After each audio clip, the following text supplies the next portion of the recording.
हम सब जो इन्वेस्ट करते हैं, एक सवाल मन में जरूर आता है कि हमारी मेहनत की कमाई का, इतने सालों में बनाए पोर्टफोलियो का हमारे बाद क्या होगा। ये एक ऐसी चिंता है जो सच कहूं तो काफी लोगों को परेशान करती है। तो आज आइए इसी का जवाब ढूंढते हैं, ताकि सबकी मेहनत की कमाई सेफ रहे, सुरक्षित रहे। देखिए, ये सिर्फ एक सवाल नहीं है, ये एक गहरी चिंता है। जिंदगी भर की बचत की चिंता, अपने परिवार के फ्यूचर की चिंता। लेकिन अच्छी खबर ये है कि इस चिंता को दूर करने का एक बिल्कुल साफ और सीधा रास्ता है, और आज हम उसी रास्ते को समझेंगे। असल में इस सवाल के पीछे ना दो बड़े डर छुपे होते हैं। पहला कि सारी संपत्ति, सारी इन्वेस्टमेंट सरकारी कागजों में, ब्यूरोक्रेसी में कहीं फंस कर ना रह जाए। और दूसरा डर कि परिवार में पैसों को लेकर झगड़े शुरू ना हो जाएं। जरा सोचिए, किसी की जिंदगी भर की मेहनत या तो कागजों में उलझ जाए या परिवार में झगड़े की वजह बन जाए।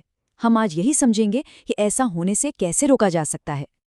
तो चलिए सबसे पहले इस टॉपिक की सबसे बड़ी गलतफहमी को दूर करते हैं।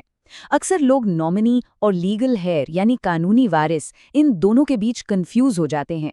और सच मानिए, सारी प्रॉब्लम्स की जड़ यही है। सबसे पहले एक चीज समझनी बहुत जरूरी है। जब कोई इन्वेस्टर नहीं रहता तो उनकी सिक्योरिटीज ट्रांसफर नहीं होती, उनका ट्रांसमिशन होता है। अब इन दोनों में फर्क क्या है? देखिए, ट्रांसफर एक ऐसी चीज है जो दो जिंदा लोग आपस में करते हैं मर्जी से। इसमें एक ट्रांसफर डीड बनती है, स्टैम्प ड्यूटी लगती है, जबकि ट्रांसमिशन वो ऑपरेशन ऑफ लॉ है। मतलब डेथ के बाद कानून के हिसाब से जो होना है वो होता है। इसमें न कोई ट्रांसफर डीड चाहिए, न कोई स्टैम्प ड्यूटी लगती है। और अब आते हैं सबसे जरूरी बात पर। इसे बिल्कुल ध्यान से समझिएगा। नॉमिनी प्रॉपर्टी का मालिक नहीं होता, बिल्कुल नहीं। ये शायद सबसे बड़ा मिथ है।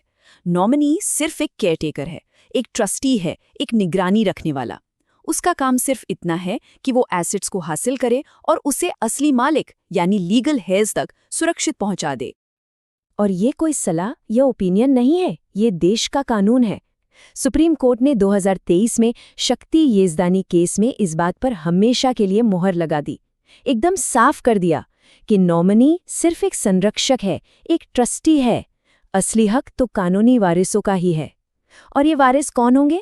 ये तय होता है विल यानी वसीयत से या फिर सक्सेशन लॉ से। तो अब सवाल उठता है कि असल में प्रोसेस क्या है। देखिए, प्रोसेस पूरी तरह इस बात पर डिपेंड करता है कि इन्वेस्टमेंट्स रखी कैसे गई हैं। मतलब अकाउंट जॉइंट है या सिंगल है, नॉमिनी है या नहीं। आइए इन 3 अलग अलग रास्तों यानी सिनेरियोज को एक एक करके समझते हैं। पहला रास्ता है जॉइंट होल्डिंग का, और ये सच कहूं तो सबसे आसान और सबसे सीधा तरीका है। अगर अकाउंट जॉइंट है तो एक होल्डर के न रहने पर जो सर्वाइविंग होल्डर है उन्हें बस डेथ सर्टिफिकेट और पैन कार्ड जमा करना होता है।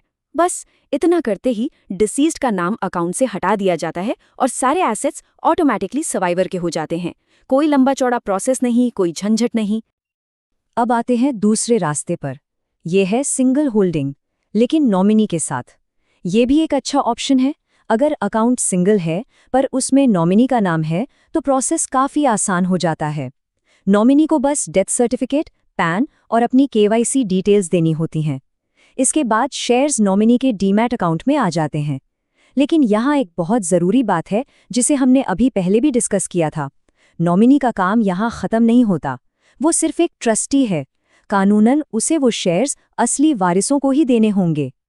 और अब वो रास्ता जिससे हर इन्वेस्टर को बचना चाहिए, पाथ सी, मतलब सिंगल होल्डिंग है और कोई नॉमिनी भी नहीं है। यहाँ पर सारा बोझ, सारी जिम्मेदारी परिवार पर आ जाती है। उन्हें ये साबित करना पड़ता है कि वही असली वारिस हैं। और ये प्रोसेस कितना मुश्किल होगा, ये डिपेंड करता है पोर्टफोलियो की वैल्यू पर। और ये रहा वो नंबर जिसे दिमाग में बैठा लीजिए, 15 लाख रुपए। जी हाँ, डीमैट अकाउंट्स के लिए ये वो एक जादुई फिगर है जो तय करता है कि आगे का प्रोसेस आसान होगा या बहुत बहुत मुश्किल। फर्क कितना बड़ा है ये आप इस टेबल में साफ साफ देख सकते हैं। अगर पोर्टफोलियो की वैल्यू 15 लाख से कम है तो प्रोसेस फिर भी मैनेजेबल है। परिवार इंडेमनिटी बॉन्ड, एफिडेविट या सभी वारिसों से NOC यानी नो ऑब्जेक्शन सर्टिफिकेट देकर काम चला सकता है।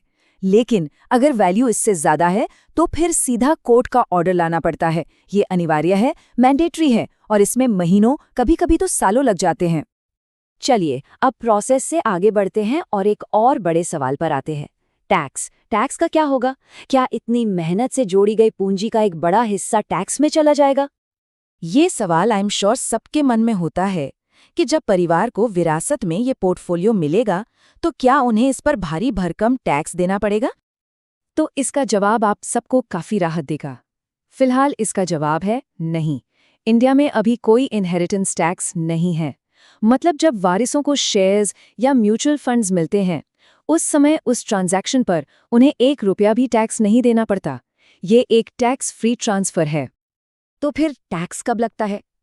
देखिए, टैक्स तब लगता है जब वारिस उन शेयर्स को आगे बेचते हैं, और यहाँ भी कानून उनकी मदद करता है। 2 बातें हैं। पहली, शेयर की खरीद की कीमत यानी कॉस्ट ऑफ एक्विजिशन वही मानी जाएगी जो ओरिजिनल इन्वेस्टर ने पे की थी, और दूसरी, होल्डिंग पीरियड भी ओरिजिनल परचेज डेट से ही गिना जाएगा। इससे होता यह है कि वारिसों पर अनुचित टैक्स का बोझ नहीं पड़ता। तो इस सारी जानकारी का सार क्या है? अब जब हमें प्रोसेस, रूल्स और टैक्स के बारे में पता चल गया है, तो सवाल ये है कि इस चिंता को एक्शन में कैसे बदला जाए। ये है आपकी एक्शन लिस्ट। 5 सिंपल कदम। पहला, आज ही अपने हर एक इन्वेस्टमेंट अकाउंट में नॉमिनी रजिस्टर करें। दूसरा, एक साफ क्लियर वसीयत बनवाएं ताकि कोई कंफ्यूजन न रहे। तीसरा, अगर कोई पुराने फिजिकल शेयर सर्टिफिकेट्स हैं तो उन्हें डिजिटाइज करवाएं, यानी डीमैट फॉर्म में कन्वर्ट कराएं। चौथा, अगर कई सारे डीमैट अकाउंट्स या फोलियोज हैं तो उन्हें कंसोलिडेट करें, एक जगह लाएं। और 5वां और शायद सबसे ज़रूरी, ये सब करने के बाद अपने परिवार को ज़रूर बताएं कि ये सारे इंपॉर्टेंट डॉक्यूमेंट्स कहाँ रखे हैं, क्योंकि सही जानकारी के बिना सबसे अच्छी प्लानिंग भी फेल हो जाती है। तो आखिर में सवाल यही है, क्या आपका पोर्टफोलियो एक विरासत है या एक जिम्मेदारी, एक लायबिलिटी? सही प्लानिंग के साथ ये किसी के परिवार के लिए एक अनमोल विरासत बन सकता है, लेकिन बिना प्लानिंग के यही पोर्टफोलियो एक बोझ बन सकता है। और इसका चुनाव आज ही करना है।